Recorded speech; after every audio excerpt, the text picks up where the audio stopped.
Assalamualaikum warahmatullahi wabarakatuh. Saya Anissa Tanti Widyadana, NIM 217 dari Prodi Teknik Informatika. Di sini saya akan menjelaskan tentang top level view of computer function and interconnection atau tampilan tingkat atas fungsi komputer dan interkoneksi. Jadi, top level komputer itu ada 3, yaitu CPU atau Central Processing Unit, ada memori atau penyimpanan, dan ada I/O atau input-output. CPU adalah otak atau sumber dari komputer yang mengatur dan memproses seluruh kerja komputer. CPU ini berbentuk IC yang diberi nama sesuai dengan tipenya. Misalnya 8088 untuk PC XT dan 80286 untuk PC AT, Pentium 4, dan sebagainya. Fungsi utama CPU adalah menjalankan program-program yang disimpan di memori utama. Hal ini dilakukan dengan cara mengambil instruksi-instruksi dari memori utama dan mengeksekusinya sesuai dengan alur perintah.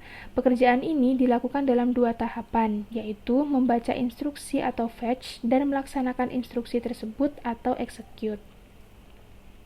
Komponen utama CPU yang pertama ada CU atau unit control, yang berfungsi untuk memberikan arahan atau kendali atau kontrol terhadap operasi yang dilakukan di bagian ALU.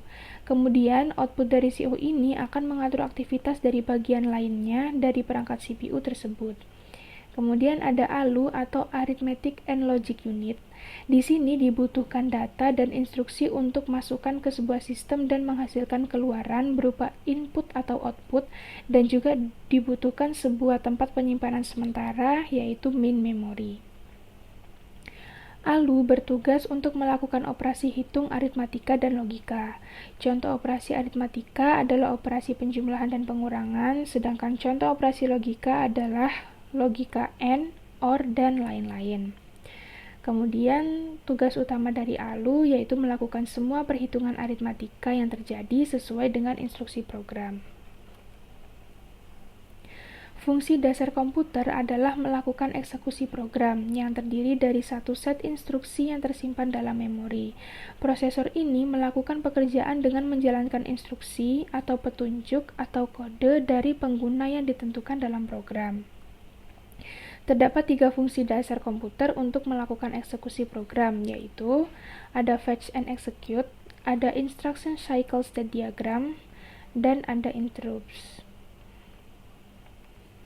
Fetch and execute atau ambil dan jalankan. Pada awal setiap instruksi, prosesor mendapatkan instruksi dari memori utama. Pada prosesor biasa sebuah register yang bernama program counter atau PC akan memegang atau menahan instruksi yang akan dilakukan berikutnya. Kemudian ada prosesor selalu menambahkan PC setelah setiap instruksi, sehingga akan mengambil instruksi berikutnya secara berurutan. Instruksi-instruksi yang diambil dan dimasukkan ke register dalam prosesor yang dikenal sebagai register instruksi atau instruction register IR. Instruksi-instruksi tersebut berisi bit yang menentukan tindakan yang akan dilakukan prosesor. Kemudian ada instruction cycle state diagram atau instruksi siklus diagram status. Yang pertama ada instruction address calculation, yaitu mengkalkulasi atau menentukan alamat instruksi berikutnya yang akan dieksekusi. Biasanya melibatkan penambahan bilangan tetap ke alamat instruksi sebelumnya. Misalnya, bila panjang setiap instruksi 16 bit, padahal memori memiliki panjang 8 bit, maka tambahkan 2 ke alamat sebelumnya. Kemudian ada instruction fetch, yaitu membaca atau pengambil instruksi dari lokasi memorinya ke CPU. Kemudian ada instruction operation decoding, yaitu menganalisa instruksi untuk menentukan jenis operasi yang akan dibentuk dan operan yang akan digunakan. Kemudian ada operand address calculation, yaitu menentukan alamat operand. Hal ini dilakukan apabila melibatkan referensi operand pada memori. Kemudian ada operand fetch, yaitu mengambil operand dari memori atau dari modul I/O.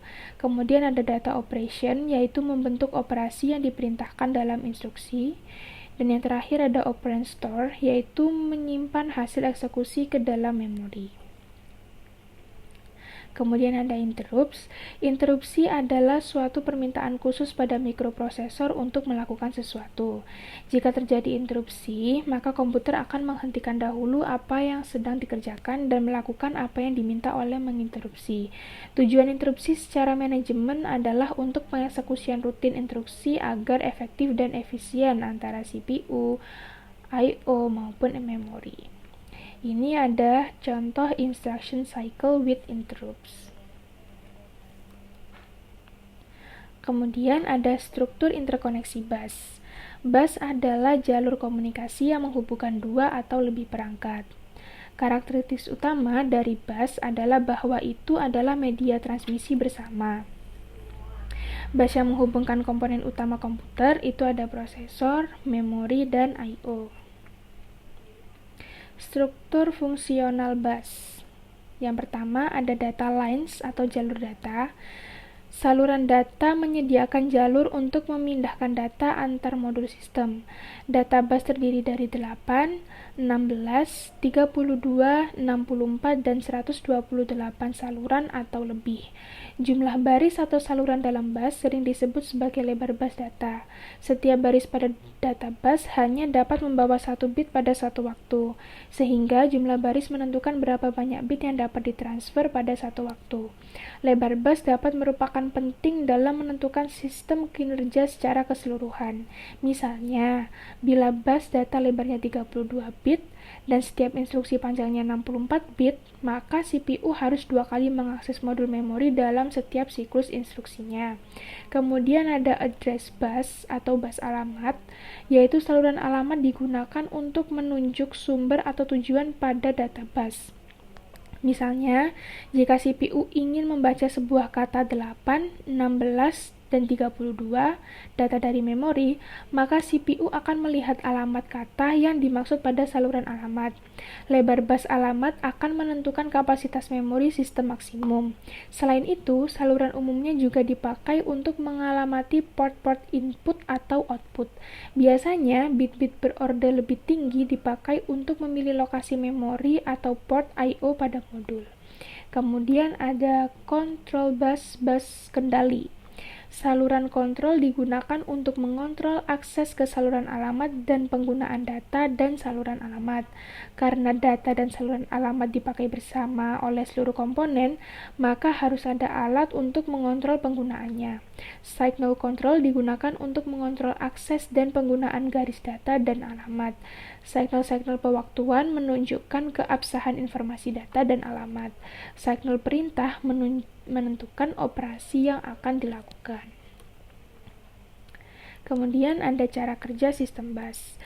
Pada sistem komputer yang lebih canggih, arsitektur komputernya akan lebih kompleks, sehingga untuk meningkatkan performa digunakan beberapa buah bus. Tiap bus merupakan jalur data antara beberapa device yang berbeda.